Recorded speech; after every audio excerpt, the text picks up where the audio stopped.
This video is going to be a warning about a young, promising athlete who was at the peak of his career. And as tragic as the story is, I hope you guys can see how I want to relate this back to what I talk about all the time on my channel about heart health, staying safe and healthy in the fitness industry, and making sure that your body is able to put up with the stuff that we want to put it through.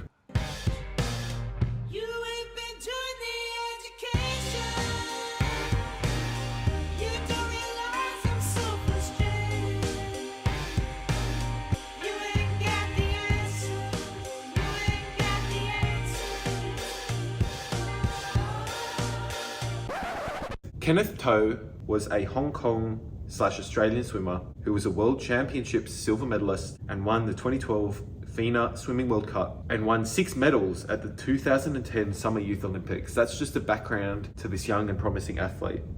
A promising young swimmer, he moved to the US in January of 2019 to pursue his training and career at the University of Florida and try and qualify for the 2019 World Aquatics Championships in South Korea. Now, for all intents and purposes, this was a young, fit male who was at the peak of his career and in the middle of an intense training block. What could possibly go wrong? Well, as it turns out, and as I'm about to show you in this video, pretty much everything, and he would end up losing his life tragically. Everything was going as planned until his training session on the 19th of March 2019, when he started warming up for a big training session, and as he had done hundreds, if not thousands of times before, all throughout his youth and his young career. But this session was different because he started to feel unwell in the training session and would later return to the locker room, still didn't feel right. So the decision was made by the coaches to rush him to the hospital. This is where Kenneth would die. A tragic death. His coaches, friends and family were all shocked at the news. And the question all of them were asking, rightly so, was how could a young man in peak physical condition at the top of his sport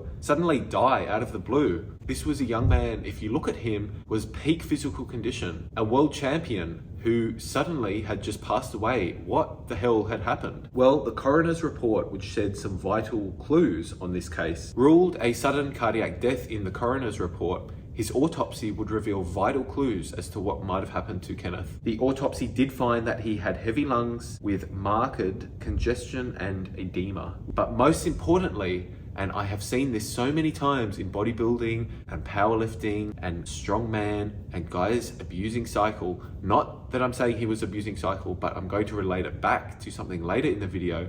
What did they find on the autopsy report? They stated that he had a mildly enlarged heart. At 403 grams heavy, it is significantly more heavy than a normal, healthy, natural male. Now, this is very common. This doesn't mean that he was abusing PEDs or steroids in any way. Athletes who train very, very hard, commonly in the research have enlarged hearts and heavier hearts than normal.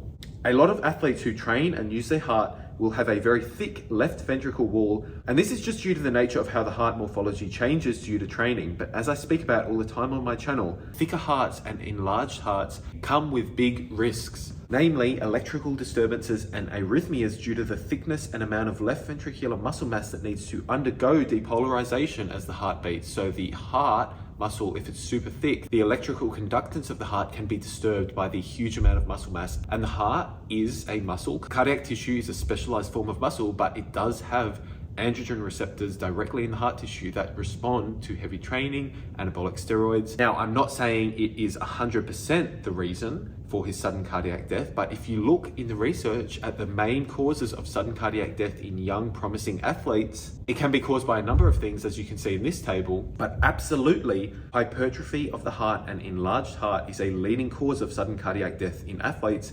And Kenneth had an enlarged heart that could have very strongly been a contributing factor towards his death. Of course, there are other genetic abnormalities or other conditions that he might have had that we don't know about. But if we had to make a guess, and in conjunction with the autopsy report having an enlarged heart, you have to put 2 and 2 together and start to think, could this have been a cause of this tragic death? Now, what are the learning lessons from Kenneth's death, and how am I going to relate that back to what I speak about all the time on this channel? Well, bodybuilding, steroids, PEDs, powerlifting, strongman, all the above. Steroids are a huge part of these sports and the fitness industry.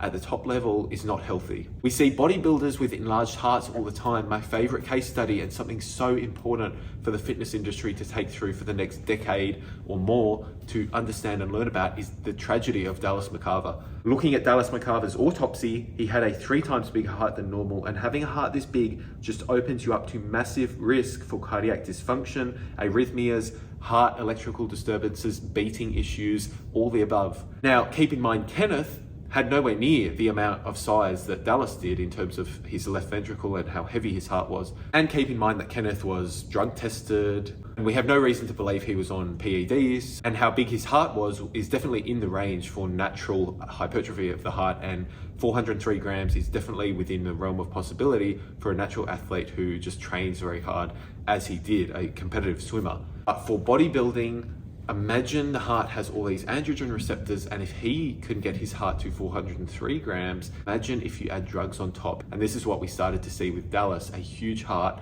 that responds to the drugs just like any other muscle, and opened him up to electrical disturbances. That wasn't his final cause of death, it was actually a heart attack. But if his coronary arteries were wide and patent, you would have to believe that Dallas might have also had a sudden cardiac death just due to how big his heart was and how dysfunctional it would have been. And this is why these bodybuilders have these huge hearts. Now, how do we keep on top of this? There are 3 key ones. I go more in detail in my other videos, but there are 3 key ones. Blood pressure, know what it is. There is significant research to show having high blood pressure will kill you. Cardiac imaging, both an ECG and an ultrasound yearly for these top level bodybuilders would be recommended, just to make sure that the heart structure is beating well, that your blood pressure is in check, and that any changes to the heart wall can be seen visually. For bodybuilders in particular who are taking a lot of anabolic PEDs, HDL and LDL are significantly disrupted in these bodybuilders. Making sure that your coronary artery atherosclerosis is in check, i.e. no plaque in your coronary arteries, will directly keep you alive longer. And being safe and healthy, like I always say on my channel, in this industry is not having a heart attack, so keeping that in check is huge. So that is the story of Kenneth and how it's related to what I speak about on my channel. It's a really tragic case study, but a really important learning lesson for all of us, that if a natural athlete can have a hypertrophied heart, then certainly assisted unnatural bodybuilders who are taking huge amounts of exogenous steroids can also have a much, much bigger heart. If a natural guy can do it, they might have 2 or 3x the amount of hypertrophy in their hearts, and they may not know about it. And sudden cardiac death is the end. And avoiding that at all costs, I would argue, is the most important thing. Thanks so much for watching, guys. I hope you've enjoyed this case study, and I will see you in the next video. Fitness Doc signing out.